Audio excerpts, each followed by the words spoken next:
கோவிந்தன் இரவில் தூக்கம் வராமல் புரண்டு புரண்டு படுத்துக் கொண்டிருந்தார். கண்களை மூட நினைக்கும் போதெல்லாம் கஷ்டங்கள் மனதை திறந்து கொண்டே இருந்தன. ஒரே மகள் பத்மாவின் திருமணத்திற்கு பிறகு நிம்மதியான உறக்கம் என்றால் என்ன என்பதை முழுமையாக அனுபவித்து 3 மாதங்கள் தான் ஆனது. இப்போது மீண்டும் இரவுகளுடான கோவிந்தனின் மனப்போராட்டங்களும் மௌன குமுறல்களும் ஆரம்பித்திருந்தது.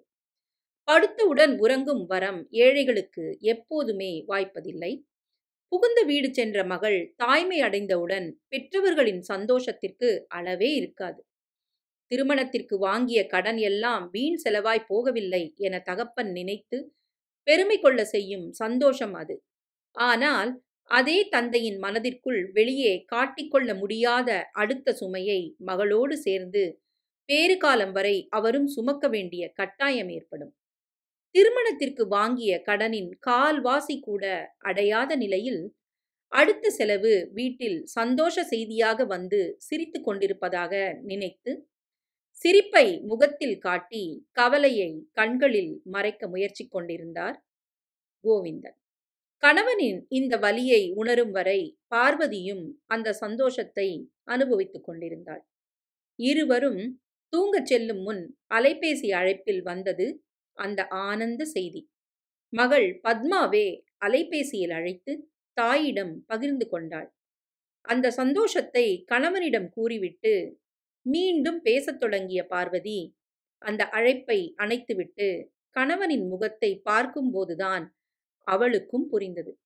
என்னங்க யோசிக்கிறீங்க என்றார் பார்வதி. ஒண்ணுமில்ல பார்வதி, நல்ல செய்தி தானே, இதுல என்ன யோசிக்கிறதுக்கு இருக்கு? ஆனா உங்க முகம் வாட்டமா இருக்கே. அதெல்லாம் ஒண்ணும் இல்ல, நீ பேசாம போய் தூங்குமா, காலையில பேசிக்கலாம் என்றார் கோவிந்தன். கோவிந்தன் திருச்சியில் உள்ள ஒரு டீ கடையில் கணக்காளர். பல ஆண்டுகளாக அதே கடையில் வேலை பார்த்து கொண்டிருப்பதால் அந்த கடையின் முதலாளிக்கு மிகவும் நம்பிக்கையானவர். முதலாளிக்கு திருச்சியில் பல இடங்களில் கடைகள் இருப்பதால் எல்லா இடத்திலும் நம்பிக்கையான நபர்களை மட்டும்தான் கணக்கு பணியில் அமர்த்துவார். மாதம் 12,000 சம்பளம். அந்த சம்பளத்திற்கு ஏற்ப ஏற்கனவே போதுமான களவு கடனை முதலாளியிடம் கோவிந்தன் வாங்கிவிட்டார். அதை திருப்பி செலுத்தவே அவருக்கு இன்னும் ஒரு ஆயுள் வேண்டும். இப்போது அடுத்த செலவு வந்துவிட்டது. காலையில் சற்று தாமதமாக எழுந்தவர் பார்வதியை கூப்பிட்டார். அடுப்புக்குள் தேநீர் போட்டுக் கொண்டிருந்த பார்வதி கையில் தேநீர் குவளையோடு வந்தார். ஒரு குவளையை கணவனிடம் கொடுத்துவிட்டு இன்னொன்றை கையில் வைத்துக்கொண்டு கணவனுக்கு அருகே தரையில் அமர்ந்தாள் பார்வதி. எப்ப போய் நாம பத்மாவை பிரசவத்துக்கு கூப்பிட்டு வரணும்? 7ஆம் மாசம் இல்லைன்னா 9வது மாசம் வளக்காப்பு முடிச்சுட்டு கூப்பிட்டு வரணுங்க. ஏங்க, ராத்திரி பூரா சரியாவே நீங்க தூங்கல, இதையே நினைச்சுக்கிட்டு இருந்தீங்களா? அப்போ இன்னும் 5-6 மாசம் இருக்கு. பார்வதியின் கேள்விக்கு பதில் சொல்வதை விட அவரின் சிந்தனைகள் பணத்தை நோக்கியே இருந்தது. பணத்தை பத்தி யோசிக்கிறீங்களா? ஆமா பார்வதி, பணத்துக்கு என்ன பண்றதுன்னு தான் யோசிச்சுக்கிட்டே இருக்கேன். சரி, எவ்வளவு பணம் தேவைப்படும்? வளக்காப்புக்கு எப்படியும் 50,000 வேணும். பிரசவத்துக்கு நம்ம கமலா டாக்டர் கிட்ட காமிக்கலாம். அவங்க தான் நம்ம வசதிக்கு சரியா வரும். அப்படியே பார்த்தாலும் பிரசவத்துக்கும் குறைஞ்சது 20,000 வேணும். அப்புறம் மற்ற செலவெல்லாம் இருக்கு என்று தோராயமாக கணக்கு சொன்னார் பார்வதி. அப்போ எப்படியும் ஒரு 80,000 வேணும் போல. இல்லைங்க, தலப்பிரசவம் முடிஞ்சு பிள்ளையையும் பேரனையும் வெறுங்கையோடவா விட்டுட்டு வருவீங்க? பேரனுக்கு நகைங்க கொஞ்சம் வாங்கணும். அப்புறம் கொஞ்சம் விளையாட்டு சாமானுங்கள்லாம் வாங்கணும். அது எல்லாத்துக்கும் சேர்த்து பார்த்தா எப்படியும் ஒரு 1,50,000 ரூபா தேவைப்படுங்க. 1,50,000 லட்சமா என்று காற்று அழுந்தாமல் மூச்சு விட்டபடி கேட்டார் கோவிந்தன். கேள்வி கேட்கும் போதே என்ன செய்யலாம் என்ற வழிகளையும் மூளை தேடிக்கொண்டிருந்தது. கோவிந்தனின் கவனம் பேச்சிலும் சிந்தனையிலும் மாறி மாறி ஓடிக்கொண்டிருந்தது. உங்க முதலாளிட்ட இனிமே கேட்க முடியாது. அதனால பேசாம என் தாலியை வித்துடலாங்க. சும்மா ஒரு மஞ்சக்கிழங்க கட்டிக்கிறேன். பேரம்பேத்தியெல்லாம் எடுக்க போற காலத்துல எதுக்கு எனக்கு தங்கத்துல தாலி? அட ஏம்மா, வெள்ளிக்கிழமை அதுவுமா தாலியை விற்கணுங்கிற? வேற ஏதாச்சும் வழி இருக்கான்னு பார்ப்போம். வேற வழி என்னங்க இருக்கு? நீங்களே யோசிச்சு பாருங்க. உங்க முதலாளி கிட்ட ஏற்கனவே 3,00,000 கடன் வாங்கியிருக்கு. இருந்த கொஞ்சம் நகையும் வித்துட்டோம். மிச்சம் இருந்ததும் அடகுல இருக்கு. இப்ப இருக்கிறது இந்த வீடும், என்னோட தாலியும் தான். வீட்ல வில்லங்கம் இருக்கு. அதனால இந்த தாலிய விட்டா வேற வழியே இல்ல. பார்வதி, சும்மா, சும்மா தாலிய பத்தியே பேசாதம்மா. முதல்ல வளகாப்புக்கு பணத்த ஏற்பாடு பண்றேன். மோதிரம், மூக்குத்தின்னு சின்ன சின்ன பொருளா அடமானம் வச்சத திருப்பி அப்படியே விலைக்கு குடுத்தா எப்படியும் 50,000 வரும். அத வச்சு முதல்ல விசேஷத்த முடிச்சிடலாம். அதுக்கப்புறம் மத்த செலவுகளெல்லாம் பார்க்கலாம். சரிங்க. ஆனா, அந்த மோதிரங்கள திருப்ப பணம் வேணுமே! அத நான் முதலாளிட்ட கேட்டு பார்க்குறேன். நகைய திருப்புனதும் வித்துட்டு அவர் பணத்த அவர்ட்ட குடுத்துடலாம். நல்ல யோசனை தான். கேட்டு பாருங்க. பாவம். நல்ல மனுஷன். எவ்ளோ தடவ தான் அவரு நமக்கு உதவுவாரு. என்னம்மா செய்ய? கேட்கிற அளவுக்கு வேற யாருமே இல்லையே நமக்கு. இல்லாதவனுக்கு ஏதாவது தேவைப்படும்போது, இயற்கையாவே அது முகத்துல தெரியும் போல. இந்த மாதிரி சமயத்துல நாம யார்கிட்ட போய் சும்மா பேசினா கூட, சொல்லி வச்ச மாதிரி அவங்க கஷ்டத்த முந்திக்கிட்டு சொல்வாங்க. ஆனா, உங்க முதலாளி அப்படி இல்லங்க. உண்மதான். ஆனாலும், நாம அத அளவா பயன்படுத்திக்கிற வரைக்கும் தான், அவருக்கும் அந்த குணம் வராம இருக்கும். திருப்பி திருப்பி கடன் கேட்டா, இந்த இல்லாதவங்களே இப்படிதான். ஒரு தடவ உதவி பண்ணா, அதையே சாக்கா வச்சுக்கிட்டு, திரும்ப திரும்ப வந்து தலைய சொறிவாங்கன்னு நெனச்சிடக் கூடாதுல்ல. அதனால கவனமா தான் கேட்கணும். பாப்போம் என்று சொன்ன கோவிந்தன், சிறிது நேரத்தில் கிளம்பி சைக்கிளை எடுத்துக்கொண்டு வேலைக்குச் சென்றார். வேலை முடிந்து இரவில் வீட்டிற்கு வந்த கணவனின் முகத்தில் இருந்த சந்தோஷத்திற்கான நிறங்கள் பார்வதியை மகிழ்வித்தது. "என்னங்க, பணம் தர்றேன்னு சொல்லிட்டாரா?" என்று இரவு உணவருந்த அமர்ந்த கணவனிடம் பரிமாறிக்கொண்டே கேட்டார் பார்வதி. "இல்லம்மா" என்று கோவிந்தன் உதடுகள் சொன்னாலும், முகத்தில் இன்னும் அதே சந்தோஷத்திற்கான நிறங்கள். "அப்போ என்ன பண்றதா உத்தேசம்?" "அவர்ட்ட பணம் இப்போதைக்கு இல்லன்னு சொன்னாரு. இருந்தாலும் ஏதோ ஒரு கம்பெனிக்கு ஃபோன் பண்ணி நகைய திருப்பி விக்கிறதுக்கு ஏற்பாடு பண்ணி குடுத்துட்டாரு." "ரொம்ப சந்தோஷம். எவ்வளவு பணம் வருமா?" "அதெல்லாம் தெர்லம்மா. நாளைக்கு கடன் அட்டைய எடுத்துட்டு வர சொல்லியிருக்காங்க. நேரா போனா தான் தெரியும்." "அந்த கம்பெனிய நம்பலாமா?" "ஏம்மா? புரிஞ்சு தான் பேசுறியா? நம்பலாமா, நம்பக்கூடாதான்னு யோசிக்கிற நிலைமையிலயா நம்ம இருக்கோம் இப்போ?" "இல்லைங்க. வேற ஏதாவது ஏடா கூடமா நடந்துச்சுன்னா, இருக்கிற பிரச்சனையில இது வேறன்னு ஆயிடுமேன்னு தான் கேட்டேன்." "அப்படிலாம் ஆகாதும்மா. நல்லபடியா வளகாப்ப நடத்திருவோம். கல்யாணத்தையே முடிச்சுட்டோம். இது என்ன? சின்ன விசேஷம் தானே. வீணா குழப்பிக்காத" என்று மனைவிக்கு ஆறுதல் சொன்னாலும், கோவிந்தனுக்கு அந்த இரவும் தூக்கம் வரவில்லை. வீட்டுக்கு வரும் வரை கோவிந்தனுக்கு இருந்த சந்தோஷம் பார்வதி கேட்ட அந்த ஒரு கேள்வியால் காணாமல் போனது.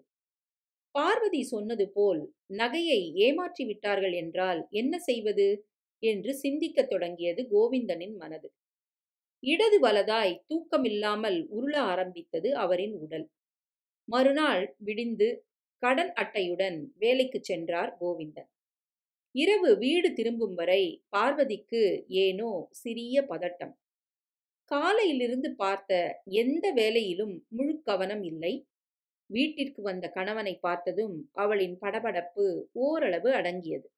"என்னங்க, பணம் கிடைச்சுதா?" "பார்வதி, அதெல்லாம் உடனே கிடைக்குமா? இன்னைக்கு பேங்க்ல போய் எல்லாத்தையும் விசாரிச்சோம். அந்த கம்பெனிக்காரங்களும் வந்தாங்க. எல்லாத்தையும் பார்த்துட்டு எல்லாம் போக 62,000 பணம் தரோன்னு சொல்லியிருக்காங்க.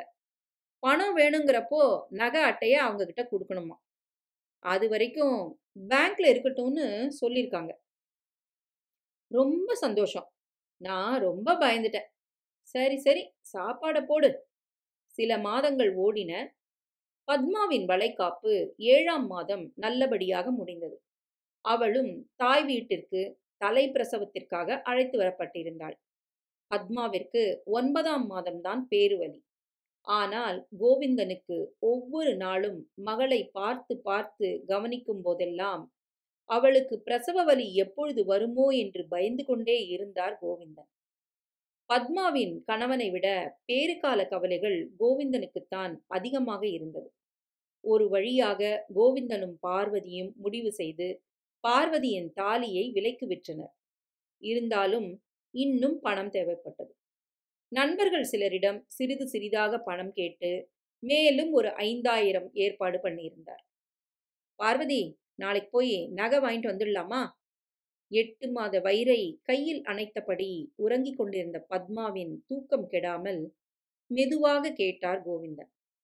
பிரசவத்துக்கு எவ்வளவு செலவாகும்னு தெரியலைங்க.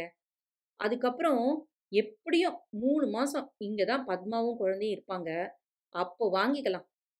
பிரசவத்துக்கு 20,000 போதும்னு சொன்னியே? ஆமாங்க. ஆனா அது நம்ம புள்ளைய பொறுத்தது. சுகப்பிரசவம்னா அவ்வளவு கூட தேவைப்படாது. ஒருவேளை ஆப்ரேஷன் பண்ற மாதிரி ஆயிடுச்சுன்னா எவ்வளவு தேவைப்படும்னே சொல்ல முடியாதுங்க. அங்கெல்லாம் நாம கடனும் சொல்ல முடியாது. சரி சரி, மெதுவா பேசு. எல்லாம் நல்லபடியா தான் நடக்கும். தூங்கு, காலையில பேசிக்குவோம் என்றார் கோவிந்தன். இதுவரை 50,000 பணம் சேர்த்து விட்டார். பிரசவத்திற்கு 20,000 செலவானாலும் மீதம் இருக்கும் தொகையில் ஏதேனும் சிறு நகையும் சில விளையாட்டுப் பொருட்களும் வாங்கிவிடலாம் என மனதில் நிம்மதியை வரவழைத்துக் கொண்டு உறங்கிப் போனார் கோவிந்தன். சில வாரங்கள் ஓடின. பத்மாவின் பேறு காலம் நெருங்கியது. பத்மாவிற்கு ஒரு சில நாட்களாய் வலி வந்தாலும் அவள் சமாளித்துக் கொண்டுதான் இருந்தாள். அதனால் எல்லாம் இயல்பாக ஓடிக்கொண்டிருந்தது. அன்று கோவிந்தன் வேலைக்கு சென்ற 2 மணி நேரத்தில் அவர் கடைக்கு வந்த தொலைபேசி அழைப்பில் பார்வதி பத்மாவிற்கு இடுப்பு வலி வந்த விஷயத்தை சொன்னதும் அங்கிருந்து சைக்கிளை எடுத்துக்கொண்டு நேராக கமலா மருத்துவமனைக்கு சென்றார் கோவிந்தன். உள்ளே சென்றதும் பிரசவ அறைக்கு வெளியே காத்திருந்த பார்வதியிடம் அவசரமாய் போய் நின்றார். மாப்பிள்ளைக்கு தகவல் சொல்லிட்டியா? இப்பதாங்க சொன்னேன். இன்னும் 1/2 மணி நேரத்துல வந்துடுறேன்னு சொல்லியிருக்காரு. எப்ப வலி வந்துச்சா? அவளுக்கு 2-3 நாளாவே வலிச்சிருக்கும் போல. எங்க நம்மகிட்ட சொன்னா ஆஸ்பத்திரியில தங்க வச்சுடுவோமோன்னு சொல்லாமலே இருந்திருக்கா. வரும்போது தான் ஆட்டோல சொன்னா. எதுக்கு அப்படி பண்ணாளாம்? தேவையில்லாம எதுக்குமா ஆஸ்பத்திரி ரூமுக்கு செலவு அப்படின்னு கேட்கறாங்க என்று சொல்லிக்கொண்டு முந்தானையால் கண்களை துடைத்து கொண்டாள் பார்வதி. அது மட்டும் இல்ல, நான் என் பாடுபட்டாவது குழந்தைய சுகப்பிரசவத்துல பெத்துக்கிறேம்மா. ஆபரேஷன்லாம் வேணான்னு உள்ள இருக்க டாக்டர் கிட்ட கெஞ்சியாவது கேட்டுக்குவேன் அப்படின்னு சொன்னாங்க நம்ம பத்மா என்று சொன்ன பார்வதியின் கண்களில் முந்தானையை வைத்தும் கூட துடைத்து கொள்ள முடியாத அளவிற்கு கண்ணீர் பெருக்கெடுத்து ஓடின. கோவிந்தனும் தனது மகளை நினைத்து பெருமைப்பட நேரமில்லாமல் கவலையில் கண்ணீர் சிந்தினார். சில நிமிடங்களில் பத்மாவின் கணவரும் வந்து சேர்ந்தார். அனைவரின் முகங்களும் ஆவலோடு பிரசவ அறையின் வாசலை பார்த்த வண்ணமே இருந்தது. குழந்தை அழும் சத்தம் கேட்டது. அது சிறிய மருத்துவமனை என்றாலும் ஒரே நேரத்தில் பல பிரசவம் நடக்கும் இடம். அதனால் யார் முகத்திலும் பெரிய ஆர்வங்கள் இல்லை. ஒரு செவிலியர் வெளியே வந்தார். பத்மா பேஷண்டோட கணவர் யாரு என்று கேட்டதும் பத்மாவின் கணவர் எழுந்து நின்றார். சீக்கிரமா போய் எல்லாருக்கும் சாக்லேட் வாங்கிட்டு வாங்க. உங்களுக்கு 2 குழந்தைங்க பிறந்திருக்கு.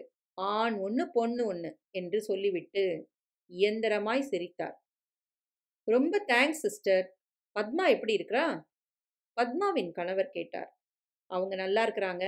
2மே நார்மல் டெலிவரி தான். இன்னும் 1 ஹவர்ல அவங்கள வெளியே கூப்பிட்டு வந்துடுவாங்க. உங்க குழந்தைங்க இன்னும் 10 நிமிஷத்துல உங்களை பார்க்க வந்துடுவாங்க. கிளீனிங் போயிட்டு இருக்கு. சரிங்க சிஸ்டர் என்றார் பத்மாவின் கணவர். நீங்க அவங்க தாத்தா பாட்டியா? சந்தோஷம் தானே? கோவிந்தனையும் பார்வதியையும் பார்த்து கேட்டனர் செவிலியர். இருவரும் சிரித்தனர். செவிலியர் நகர்ந்ததும் பத்மாவின் கணவர் இனிப்பு வாங்க வெளியேறினார். கோவிந்தனும் பார்வதியும் மீண்டும் அதே இடத்தில் முகத்தில் சிரிப்போடு அமர்ந்தனர். பார்வதி, உன் பொண்ணு வீம்புக்காரி. சொன்ன மாதிரியே செஞ்சிட்டாளே. சந்தோஷம் பொங்க கேட்டார் கோவிந்தன். ஆமாங்க என்று கண்களில் வடிந்த ஆனந்த கண்ணீரை துடைத்து கொண்டே சொன்னார் பார்வதி. சில நிமிடங்கள் அமைதியாய் சென்றது. பேரனையும் பேத்தியையும் பார்ப்பதற்காக இருவரும் காத்து கொண்டிருந்தனர். பத்மாவின் கணவர் இனிப்புடன் உள்ளே வந்தார். முதலில் கோவிந்தனுக்கும் பார்வதிக்கும் கொடுத்துவிட்டு அங்கே இருந்த மற்றவர்களுக்கும் கொடுக்கத் தொடங்கினார். பத்மாவின் மாமனார் மாமியாரும் வந்து அங்கே அவர்களோடு காத்து கொண்டிருந்தனர். ஒரு சில நிமிடங்களில் பத்மாவின் இரட்டை குழந்தைகளை வெளியே கொண்டு வந்தனர். மொத்த குடும்பமும் இரட்டிப்பு மகிழ்ச்சியில் மூழ்கியிருந்தது. பத்மா பிரசவ அறையில் கண் விழிக்கவும் கோவிந்தனும் பார்வதியும் உள்ளே சென்றனர். இருவரும் உள்ளே வருவதை பார்த்த பத்மாவிற்கு கண்களில் கண்ணீர் புரண்டோடியது. எதுக்குமா இப்படி பச்சை உடம்புக்காரி அழற? பத்மாவின் தலையை தடவிக்கொண்டே கேட்டாள் பார்வதி. பத்மா அப்பா இருக்கும் திசையை நோக்கி, அப்பா, என்னால முடிஞ்ச அளவுக்கு உங்க கஷ்டத்துல பங்கு போட்டுக்கிட்டேன்பா. கடவுள் நம்ம கஷ்டத்தை புரிஞ்சுகிட்டு 2 குழந்தையையும் எனக்கு சுகப்பிரசவத்துல கொடுத்துட்டாரு என்று சொல்லிவிட்டு அப்பாவின் கைகளை பிடித்துக்கொண்டு அழுதாள். இல்லாதவன் என் வீட்ல பிறந்து நீ பட்ட கஷ்டம் போதாதுன்னு புகுந்த வீட்டுக்கு போயும் உன் கஷ்டத்தை தீக்க இந்த அப்பனால முடியலையேம்மா. என் கஷ்டத்தை புரிஞ்சுகிட்ட நீதாம்மா எனக்கு கடவுளா தெரியிற என்று மகளின் கைகளில் கண்களை ஒற்றிக்கொண்டு அழுதார் கோவிந்தன். ஐயா, 2 பேரும் கொஞ்சம் வெளியில போறீங்களா? அவங்கள கொஞ்ச நேரத்துல ரூமுக்கு கூட்டு வந்துருவோம் என்று சொல்லிய செவிலியர் ஒருவர் அவர்களை வெளியே அனுப்பினார். வெளியே வந்து உட்கார்ந்த பின் பார்வதி கோவிந்தனை பார்த்தாள். ஏங்க, மிச்சம் இருக்க காசுல ஒரு குழந்தைக்கு மட்டும் எப்படிங்க நகை வாங்குறது? இன்னொரு குழந்தைய சும்மாவா அனுப்ப முடியும் என்றாள் பார்வதி. என்னம்மா சொல்ற என்று மீண்டும் காற்றழுந்தாமல் கேட்டார் கோவிந்தன்.